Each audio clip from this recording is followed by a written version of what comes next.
Hello students, welcome back. आज हम करेंगे डिकम्पोजिशन रिएक्शंस। डिकम्पोजिशन रिएक्शंस मतलब किसी चीज़ का डिकम्पोज होना। डिकम्पोज का मतलब क्या है? किसी भी चीज़ का छोटे छोटे पार्ट्स में डिवाइड होना। ओके, तो डिकम्पोजिशन रिएक्शंस कौन सी होती हैं? वो रिएक्शंस जिनमें हमारा कोई सब्सटेंस जो है वो छोटे छोटे पार्ट्स में डिवाइड हो जाता है और हमें सिंपल प्रोडक्ट्स देता है। Reactions in which a single reactant, एक सिंगल रिएक्टेंट होता है और वो क्या होता है? ब्रेक डाउन होता है, मतलब डिकम्पोज होता है और क्या बनाता है? Simpler products. सिंपल छोटे छोटे वो प्रोडक्ट बनाता है। जैसे अगर आप इसको एक जनरल वे में लिखो तो इसके लिए जनरल रिएक्शन क्या होगी? आपका कोई भी एक सब्सटेंस है ए बी और वो हमारा डिकम्पोज होके क्या बना रहा है? ए प्लस बी। अब मैंने यहाँ ए प्लस बी लिखा है, इसका मतलब ये नहीं है कि डिकम्पोजिशन रिएक्शन के दो ही प्रोडक्ट होंगे। ये आपके कितने भी हो सकते हैं, 2 भी हो सकते हैं, 3 भी हो सकते हैं, 4 भी हो सकते हैं। ठीक है, अब आप देखो डिकम्पोजिशन रिएक्शन में क्या हो रहा है। हमारा जो ए बी है ये क्या हो रहा है? ये हमारा ब्रेक हो रहा है, ये टूट रहा है। तो कोई भी चीज़ को तोड़ने के लिए हमें क्या देनी पड़ती है? एनर्जी देनी पड़ती है ना।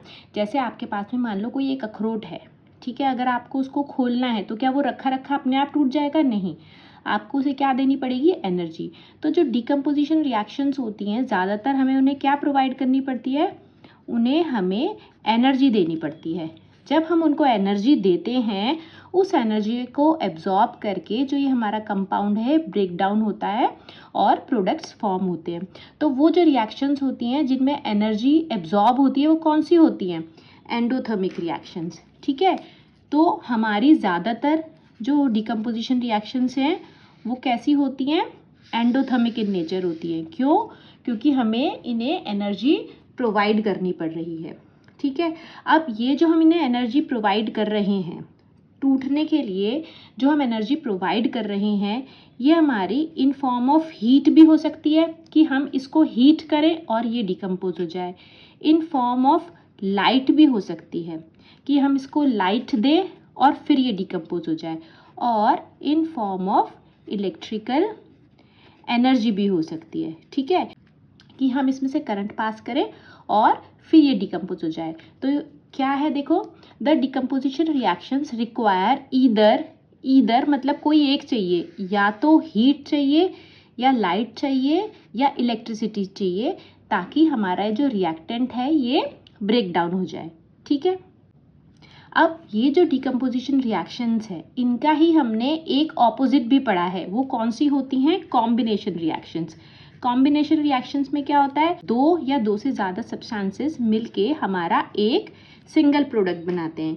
यहाँ पे क्या हो रहा है? एक सिंगल प्रोडक्ट बन रहा है। रिएक्टेंट दो या दो से ज़्यादा कितने भी हो सकते हैं। एक और फ़र्क है क्या? यहाँ तो हम इसे एनर्जी प्रोवाइड कर रहे हैं डिकम्पोजिशन के लिए, और जो कॉम्बिनेशन रिएक्शंस होती हैं उनमें क्या होता है? हमारी एनर्जी साथ में रिलीज होती है। इसलिए हमारी डिकम्पोजिशन रिएक्शंस ज़्यादातर होती हैं एंडोथर्मिक इन नेचर। हमारी डिकम्पोजिशन रिएक्शंस कैसी होती हैं? Endothermic in nature. जबकि कॉम्बिनेशन रिएक्शन जो होती हैं ये एक्सोथर्मिक इन नेचर होती हैं। ओके, तो देखो यही है, the opposite of a decomposition reaction is synthesis reaction. Synthesis reaction ही हमारी कॉम्बिनेशन रिएक्शन भी होती है। इसी के ही दो नाम है। सिंथेसाइज करना मतलब किसी चीज़ को बनाना, ठीक है, और सिंथेसिस रिएक्शन में हमारे दो या दो से ज़्यादा रिएक्टेंट्स जो हैं वो कंबाइन करके एक सिंगल प्रोडक्ट बनाते हैं। अभी मैंने आपको बताया जो हमारी डिकम्पोजिशन रिएक्शन हो रही है ए बी से, हमारा ए और बी बन रहा है, हमें यहाँ क्या प्रोवाइड करनी पड़ती है? हमें एनर्जी प्रोवाइड करनी पड़ती है। और वो जो हम एनर्जी प्रोवाइड कर रहे हैं वो हमारी इन फॉर्म ऑफ हीट भी हो सकती है। जब ये energy in form of heat होती है तो हम इसे क्या बोलते हैं? थर्मल डिकम्पोजिशन या थर्मोलिसिस। थर्मोलिसिस का क्या हुआ देखो, थर्मो मतलब हीट, ठीक है, और लिसिस मतलब किसी चीज़ का ब्रेक डाउन होना। ठीक है, तो थर्मोलिसिस का मतलब क्या हुआ? किसी चीज़ का हीट के कारण ब्रेक डाउन होना। तो फर्स्ट क्या है? अगर हम हीट प्रोवाइड कर रहे हैं और फिर हमारा कंपाउंड ब्रेक डाउन हो रहा है तो वो हमारी थर्मल डिकम्पोजिशन होती है। इसके एग्जाम्पल्स क्या हैं देखो, फेरस सल्फेट का डिकम्पोजिशन, कैल्शियम कार्बोनेट का डिकम्पोजिशन और लेड नाइट्रेट का डिकम्पोजिशन। ये अभी खाली रिएक्शंस मैंने आपको देखने के लिए लिखी है, अभी हम इन्हें एक्सप्लेन करके पढ़ेंगे, ठीक है। अब ये पता कैसे चलता है कि ये थर्मल डिकम्पोजिशन है, आप या तो एरो के ऊपर हीट लिखोगे या फिर एक ट्राइंगल बनाओगे।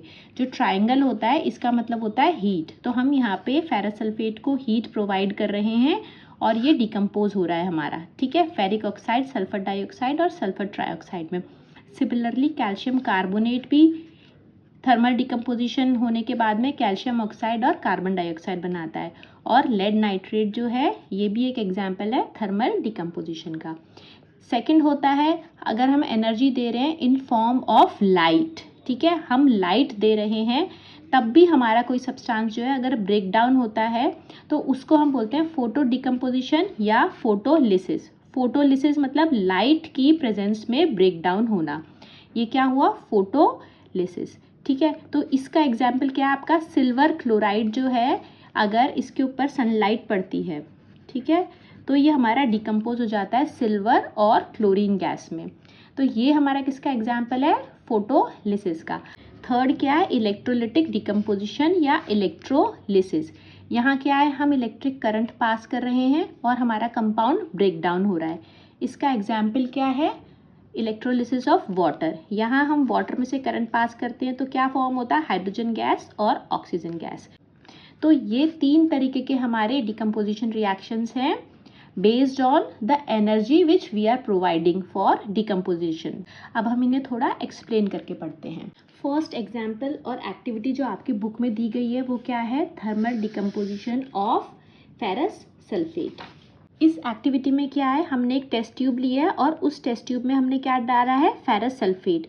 फिर एक बर्नर के ऊपर हम इसे हीट कर रहे हैं। तो बेसिकली जब हम फेरस सल्फेट को हीट करते हैं तो हमारी कुछ गैसेस निकलती हैं, ठीक है, और नीचे कुछ एक रेडिश कलर का प्रोडक्ट रह जाता है, ठीक है। तो आओ देखते हैं कि एक्चुअली में ये कौन सी गैसेस हैं जो निकल रही हैं और ये नीचे हमारा टेस्ट ट्यूब में जो रेजिड्यू है, प्रोडक्ट है, वो क्या है। देखो फर्स्ट चीज़ क्या है आपका, फेरस सल्फेट। फेरस सल्फेट लिए हमने तो पहले तो आपको ये पता होना चाहिए कि फेरस सल्फेट का फॉर्मूला क्या है। देखो फेरस, आयरन की ना दो वैलेंसीज होती हैं, एक तो होती है 2, है ना, और एक होती है 3। जब आयरन की वैलेंसी 2 होती है तो हम इसे क्या बोलते हैं, फेरस। जब आयरन की वैलेंसी 3 होती है तो हम इसे क्या बोलते हैं, फेरिक। ओके, अब ये क्या है, फेरस सल्फेट मतलब आयरन है और कितनी वैलेंसी में है, 2, और सल्फेट मतलब SO4, कितनी होती है सल्फेट की वैलेंसी, 2। तो ये दोनों क्रॉस हो गए, हमारा फॉर्मूला क्या आया, FeSO4, क्योंकि ये 2 जो हैं ये आपस में कैंसिल आउट हो जाएंगे। तो हमारा फेरस सल्फेट का फॉर्मूला क्या है, FeSO4, मगर यहाँ पे तो ये डॉट लगा के 7H2O भी लिखे हुए हैं। तो बेटा ये जो हमारा फेरस सल्फेट है जिसमें हमारे डॉट लगा के 7H2O भी हैं, इसको हम क्या बोलते हैं, हाइड्रस फेरस सल्फेट, ठीक है। ये जो आपके 7 वाटर मॉलिक्यूल्स हैं ये हमारे क्या होते हैं, water of crystallisation, okay, water of crystallisation होते हैं ये।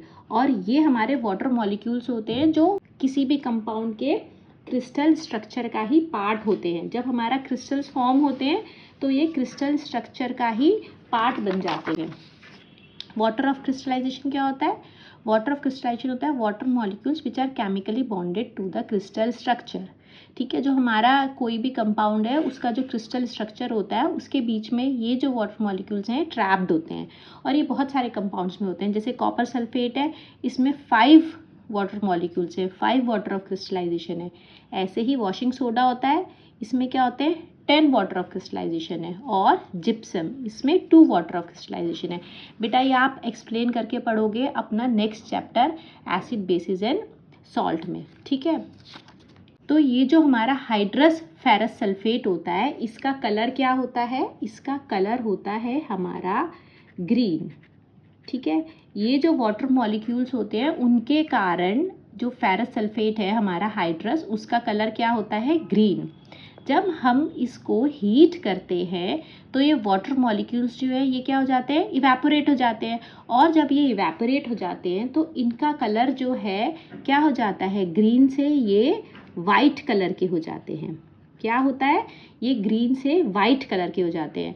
और ये जो अब हमारा फेरस सल्फेट आया है जिसमें कोई वाटर मॉलिक्यूल प्रेजेंट नहीं है, इसको हम क्या बोलते हैं, एनहाइड्रस। ठीक है, वाटर मॉलिक्यूल होने का मतलब ये नहीं है कि ये पानी में डिजोल्व हुआ है या ये गीला गीला होगा, नहीं, ये बिल्कुल ड्राई होते हैं। बस ये है इनके क्रिस्टल स्ट्रक्चर्स में वाटर मॉलिक्यूल प्रेजेंट होते हैं। ठीक है, तो ये जो हमारा ग्रीन कलर का है ये क्या है, हाइड्रस फेरस सल्फेट है। ये फेरस सल्फेट के क्रिस्टल्स हैं। ठीक है, और जब हमने उसे हीट किया तो ये जो हमारा वाटर ऑफ क्रिस्टलाइजेशन है ये इवेपोरेट हो गया और हमें क्या मिल गया, एनहाइड्रस फेरस सल्फेट जो वाइट कलर का है। अब देखो यही लिखा है यहाँ पे, ferrous sulphate crystal loses water when heated and anhydrous ferrous sulphate which is white is colour in formed. ठीक है, अब जब हम इसे फर्दर हीट करते हैं, जब इस फेरस सल्फेट को, बेटा यहाँ पे ये सॉरी यहाँ पे ये सॉलिड होता है तो ऐसा आएगा। अब ये जो हमारा वाइट कलर का फेरस सल्फेट है इसको हमने और हीट किया। ठीक है, और हीट किया तो क्या हो गया, ये डिकम्पोज हो गया, ये छोटे छोटे पार्ट्स में डिवाइड हो गया और हमारा क्या बना, फेरिक ऑक्साइड, जो कि रेडिश होता है, हमारा रेडिश ब्राउन कलर का होता है फेरिक ऑक्साइड, वो बना। सल्फर डाइऑक्साइड और सल्फर ट्राइऑक्साइड ये गैसेस बनी। तो यही गैसेस हैं जो आपकी एक्टिविटी में टेस्ट ट्यूब से निकलती हुई दिखाई जा रही हैं। ठीक है, और इनका जो होता है कैरेक्टरिस्टिक स्मेल होता है सल्फर का, जो कुछ रॉटन एग की तरह होता है। ठीक है ना, अब आप देखो हमारा क्या फॉर्म हो रहा है जब हमारा फेरस सल्फेट डिकम्पोज हुआ, फेरिक ऑक्साइड, सल्फर डाइऑक्साइड और सल्फर ट्राइऑक्साइड। अब हम ये देखें कि फेरिक ऑक्साइड का फॉर्मूला कैसे आया। देखो अभी मैंने आपको बताया यहाँ पे है आयरन है और ऑक्सीजन है। जब आयरन फेरिक है, फेरिक का मतलब क्या, आयरन की वैलेंसी कितना है, 3 है, तो यहाँ आयरन की वैलेंसी 3 है और ऑक्सीजन की वैलेंसी 2 होती है, तो ये क्रॉस हो गया। तो यहाँ पे क्या आएगा, Fe, यहाँ पे 2 आ जाएगा और O3। तो ये हमारा किसका फॉर्मूला आया, फेरिक ऑक्साइड का। इस पूरा एक्टिविटी में हमने देखा कि फेरस सल्फेट के जो क्रिस्टल्स हैं जो कि ग्रीन कलर के होते हैं, जब हम इन्हें हीट करते हैं तो पहले हमारा क्या बनता है, एनहाइड्रस फेरस सल्फेट जो वाइट कलर का है, और जब हम इसको फर्दर हीट करते हैं तो हमारी फेरिक ऑक्साइड फॉर्म होती है जो रेडिश ब्राउन कलर की है। साथ में हमारी 2 गैसेस निकलती हैं, सल्फर डाइऑक्साइड और सल्फर ट्राइऑक्साइड। ठीक है, तो ये जो रिएक्शन है ये कौन सा डिकम्पोजिशन है, थर्मल डिकम्पोजिशन। क्यों, क्योंकि हम इसको हीट कर रहे हैं और फिर ये डिकम्पोज हो रहा है। अब नेक्स्ट क्या है, थर्मल डिकम्पोजिशन किसका है, कैल्शियम कार्बोनेट। कैल्शियम कार्बोनेट का फॉर्मूला क्या होगा, कैल्शियम, कैल्शियम की वैलेंसी 2 है और कार्बोनेट इसका वैलेंसी भी 2 है, दोनों क्रॉस होंगे तो क्या आया फॉर्मूला हमारा कैल्शियम कार्बोनेट का, CaCO3। ठीक है, जब हम कैल्शियम कार्बोनेट को हीट करते हैं, हमने ये ट्राइंगल बनाया हुआ है, इसका मतलब हम इसे हीट कर रहे हैं। जब हम कैल्शियम कार्बोनेट को हीट करते हैं तो हमारा क्या फॉर्म होता है, कैल्शियम ऑक्साइड और कार्बन डाइऑक्साइड। ठीक है, अब ये जो होता है ना हमारा कैल्शियम ऑक्साइड, इसको हम क्विक लाइम भी बोलते हैं। कैल्शियम कार्बोनेट को हम लाइमस्टोन या लाइम भी बोलते हैं। तो ये जो हमारा क्विक लाइम फॉर्म हो रहा है कैल्शियम ऑक्साइड, इसका एप्लीकेशन कहाँ पे होता है, सीमेंट इंडस्ट्री में ये हमारा बहुत यूज़ होता है। ये चीज़ आपको ध्यान रखनी है क्योंकि एग्जाम में ऐसे ही पूछा जाएगा। ठीक है, कि कोई हमारा कंपाउंड है जो सीमेंट इंडस्ट्री में यूज़ होता है, आप उसका फॉर्मेशन दो यूजिंग थर्मल डिकम्पोजिशन। ठीक है, अब देखो यहाँ पे कैल्शियम ऑक्साइड का फॉर्मूला CaO क्यों आया, कैल्शियम ऑक्सीजन, कैल्शियम की वैलेंसी क्या है 2, ऑक्सीजन की भी वैलेंसी 2 है, ये क्रॉस हो गए तो फॉर्मूला क्या आया CaO, क्योंकि ये 2 आपस में कैंसिल आउट हो जाएंगे। कैल्शियम कार्बोनेट को हम लाइमस्टोन भी बोलते हैं और क्या क्या बनाता है, कैल्शियम ऑक्साइड और कार्बन डाइऑक्साइड। कैल्शियम ऑक्साइड इसका केमिकल नेम है और क्विक लाइम इसका जनरल या कॉमन नेम है। ठीक है, अब आपने एक कैल्शियम ऑक्साइड के साथ में आप एक कॉम्बिनेशन रिएक्शन भी देखा है, वो क्या था कि CaO मतलब कैल्शियम ऑक्साइड में हम जब वाटर ऐड करते हैं तो हमारा क्या फॉर्म होता है, कैल्शियम हाइड्रोक्साइड फॉर्म होता है। ठीक है ना, और ये जो है ये बहुत ही क्या है, एक एक्सोथर्मिक रिएक्शन होती है। ठीक है, और ये हमारा कैल्शियम हाइड्रोक्साइड कहाँ पे यूज होता है, ये हमारा वाइट वॉशिंग में यूज़ होता है। बेटा हमेशा जो इक्वेशंस है ना, ये जो एग्जाम्पल्स है, इन्हें रिलेट करके याद करो, क्योंकि जो एग्जाम्स में क्या होता है कि आपस में रिलेट करके क्वेश्चन पूछे जाते हैं, तो आपको इस तरीके से याद रहना चाहिए। ठीक है, ये एक एक्सोथर्मिक रिएक्शन है, ये एक एंडोथर्मिक रिएक्शन है, क्योंकि हम हीट प्रोवाइड कर रहे हैं। ये एक कॉम्बिनेशन रिएक्शन है, ये एक डिकम्पोजिशन रिएक्शन है। ठीक है, अब लास्ट एग्जाम्पल क्या है, थर्मल डिकम्पोजिशन किसका, लेड नाइट्रेट का। ठीक है, लेड नाइट्रेट वाला ये आपका एक्टिविटी है। हमने इस टेस्ट ट्यूब में क्या लिया, लेड नाइट्रेट लिया है। बॉइलिंग ट्यूब थोड़ी मोटी होती है, टेस्ट ट्यूब थोड़ी पतली होती है, ये फ़र्क होता है। ये बॉइलिंग ट्यूब लिखा हुआ है और हमने इसे एक टोंग से पकड़ के हीट किया। जब हमने हीट किया तो हमारा क्या आया, एमिशन ऑफ नाइट्रोजन डाइऑक्साइड। ये हमारी एक गैस आ रही है, क्या ये होती है हमारी NO2, और ये हमारी ब्राउन कलर की होती है। ब्राउन कलर के फ्यूम्स आते हैं, जब आप देखोगे तो आपको उसमें कुछ ब्राउनिश जो कलर है ना वो दिखाई देगा। तो आओ देखते हैं एक्चुअली में हो क्या रहा है। ठीक है, फर्स्ट क्या है, लेड नाइट्रेट। पहले तो इनका फॉर्मूला ही बना लेते हैं, PbNO3। लेड की वैलेंसी कितना है, 2, नाइट्रेट की वैलेंसी कितना है, 1। ये क्रॉस हुआ, क्या बना फॉर्मूला, PbNO3 होल ट्वाइस, ऐसे आएगा ये। क्यों, क्योंकि ये 2 पूरे नाइट्रेट ग्रुप के बाहर है। ठीक है ना। और सेकंड क्या बन रहा है हमारा, जब लेड नाइट्रेट को हमने हीट किया तो लेड ऑक्साइड बन रहा है। ये भी बहुत सिंपल है, लेड की वैलेंसी 2, ऑक्सीजन की वैलेंसी 2, ये क्रिस क्रॉस हुआ, क्या बना हमारा, PbO। ठीक है, और साथ में क्या निकल रहा है हमारा, नाइट्रोजन डाइऑक्साइड, जो कि हमारी ब्राउन फ्यूम्स होते हैं। ठीक है, और क्या निकल रही है, ऑक्सीजन गैस। तो जब हम लेड नाइट्रेट को हीट करते हैं तो हमारा क्या फॉर्म होता है, लेड ऑक्साइड, साथ में क्या आते हैं, ब्राउन फ्यूम्स आते हैं नाइट्रोजन डाइऑक्साइड के, NO2, नाइट्रोजन डाइऑक्साइड, इसलिए NO2 प्लस ऑक्सीजन गैस के। अब आप देखो जो लेड नाइट्रेट होता है ये हमारा वाइट या फिर क्या होता है, कलरलेस होता है, जबकि जो लेड ऑक्साइड है ये हमारी ब्राइट येलो कलर की होती है। ठीक है ना। तो यहाँ पे कलर चेंज भी हो रहा है, वाइट से हमारा येलो हो रहा है, ब्राउन कलर के फ्यूम्स आ रहे हैं नाइट्रोजन डाइऑक्साइड के, साथ में हमारी ऑक्सीजन गैस आ रही है। ठीक है, अब आपको ये कैसे पता चलेगा कि ऑक्सीजन गैस ही इवॉल्व हो रही है। ठीक है, ऑक्सीजन क्या होता है, ऑक्सीजन हमारा सपोर्टर है, किसका, सपोर्टर है कंबशन का। ठीक है, तो अगर आप इस बॉइलिंग ट्यूब के पास में एक कैंडल लेकर आओगे तो जो ऑक्सीजन है, क्योंकि वो सपोर्टर है कंबशन का, तो ये फ्लेम हमारी और ब्राइट हो जाएगी। तो हमें कैसे पता चलेगा कि ऑक्सीजन गैस जो है वो निकल रही है, जो कैंडल है that will burn more brightly, वो और ज़्यादा ब्राइट हो जाएगी। ठीक है, तो ये हमारी थर्मल डिकम्पोजिशन खत्म हो गया यहाँ पे, फेरस सल्फेट, कैल्शियम कार्बोनेट और लेड नाइट्रेट का। आपको यहाँ पे कलर चेंजेस याद रखने हैं, गैसेस के नाम याद रखने हैं, गैसेस का कलर याद रखना है। ठीक है, एप्लीकेशन अगर कहीं पे है जैसे कैल्शियम ऑक्साइड का तो आपको वो भी याद रखना है। ठीक है, अब नेक्स्ट है फोटोलिटिक डिकम्पोजिशन। अब नेक्स्ट क्या है, फोटोलिटिक डिकम्पोजिशन या फोटोलिसिस, मतलब decomposition in presence of light, sunlight की प्रेजेंस में। इसमें जो आपके एग्जाम्पल हैं वो क्या है, सिल्वर क्लोराइड और सिल्वर ब्रोमाइड का। ठीक है, इनके तो फॉर्मूले आप निकाल लोगे, क्यों, सिल्वर की भी वैलेंसी 1 है, क्लोरीन की भी वैलेंसी 1 है, इसलिए इनका फॉर्मूला क्या आया, AgCl और AgBr। तो देखो जो सिल्वर क्लोराइड होता है ये हमारा वाइट कलर का होता है।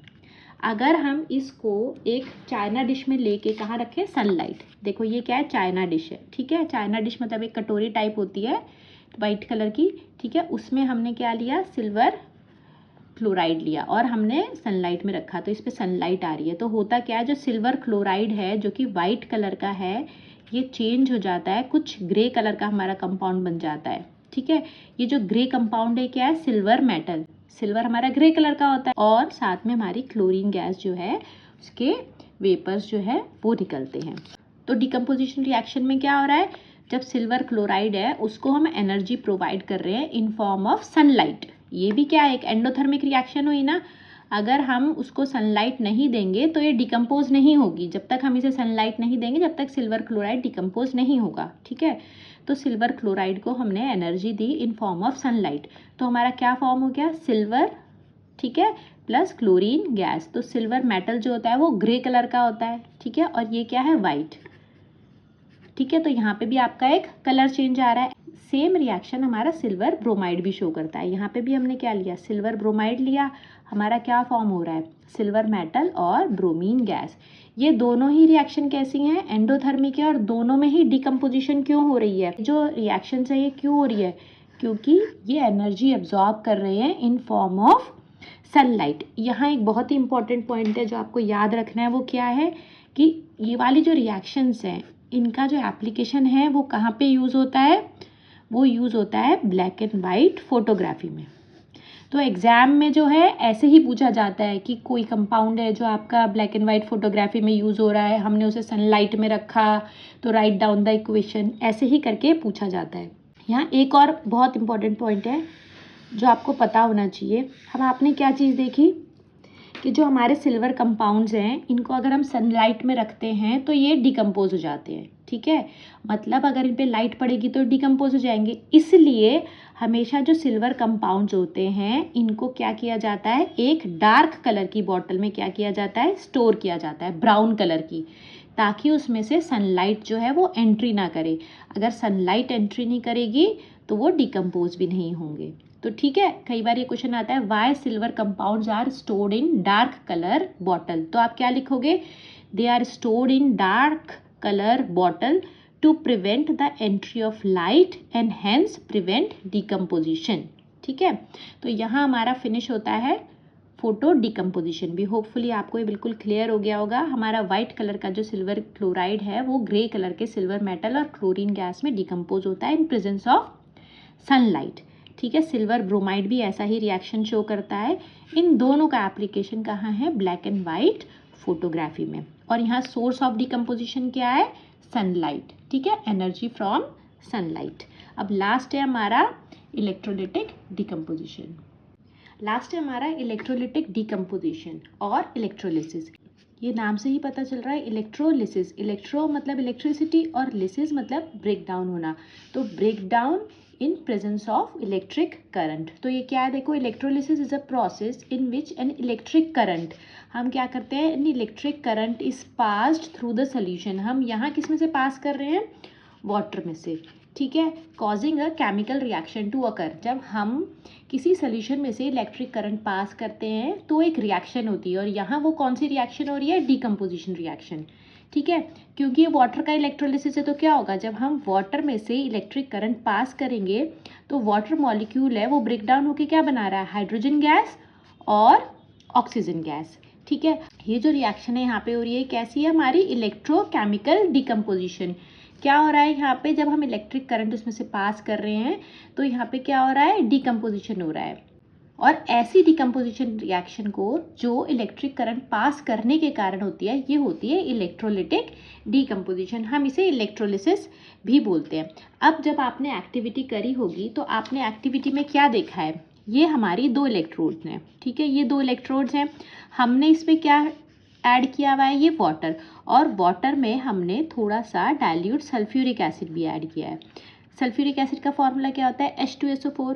तो हमने यहाँ पे डाइल्यूट सल्फ्यूरिक एसिड क्यों ऐड किया है, हमने यहाँ डाइल्यूट सल्फ्यूरिक एसिड ऐड किया है इस पूरे सिस्टम की कंडक्टिविटी को बढ़ाने के लिए। आपने एक चीज़ पढ़ी है कि कोई भी चीज़ में कंडक्टिविटी क्यों होती है, कंडक्टिविटी होती है किसके कारण, उसमें क्या प्रेजेंट होने चाहिए, फ्री आयंस प्रेजेंट होने चाहिए, ठीक है। तो हम क्या करते हैं, जब हम सल्फ्यूरिक एसिड इसमें ऐड करते हैं तो हमारा H पॉजिटिव आयन और SO4 2 नेगेटिव आयंस जो है फॉर्म होते हैं, और फ्री आयंस की वजह से ये जो पूरा सोल्यूशन है इसकी क्या होती है, कंडक्टिविटी जो है वो इंक्रीज हो जाती है, ठीक है। देखो यही है, why it is necessary to add dilute sulphuric acid to water before initiating the electrolysis process.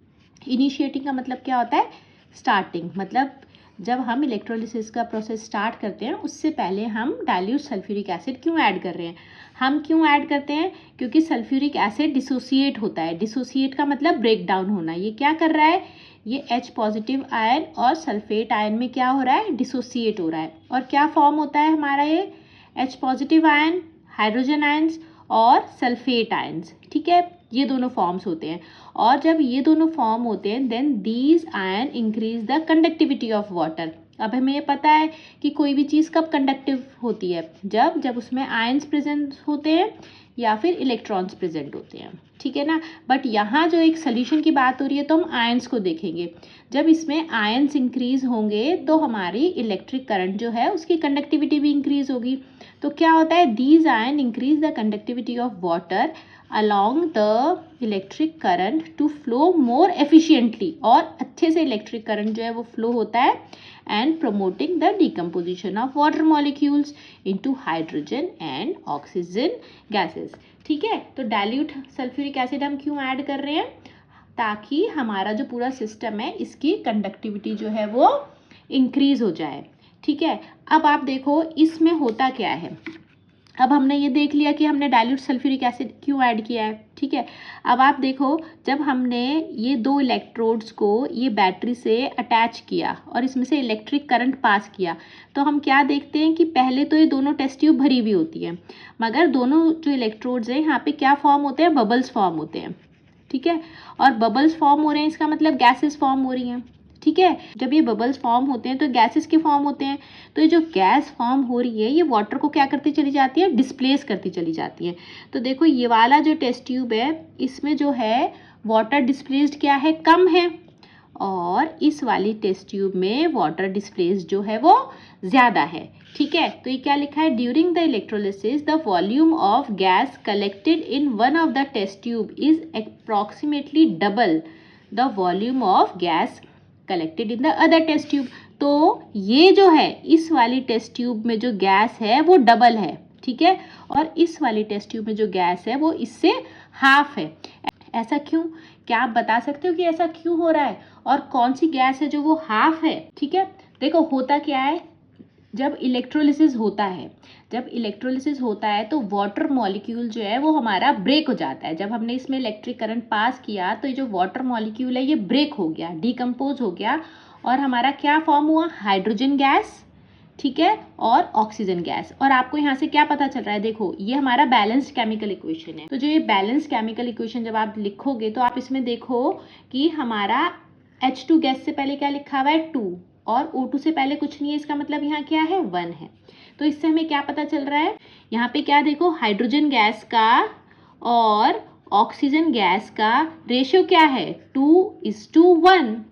क्या है, हाइड्रोजन और ऑक्सीजन गैस का रेशियो क्या है, 2:1। हो क्या रहा है, during the electrolysis hydrogen gas is produced in double amount as that of the oxygen gas.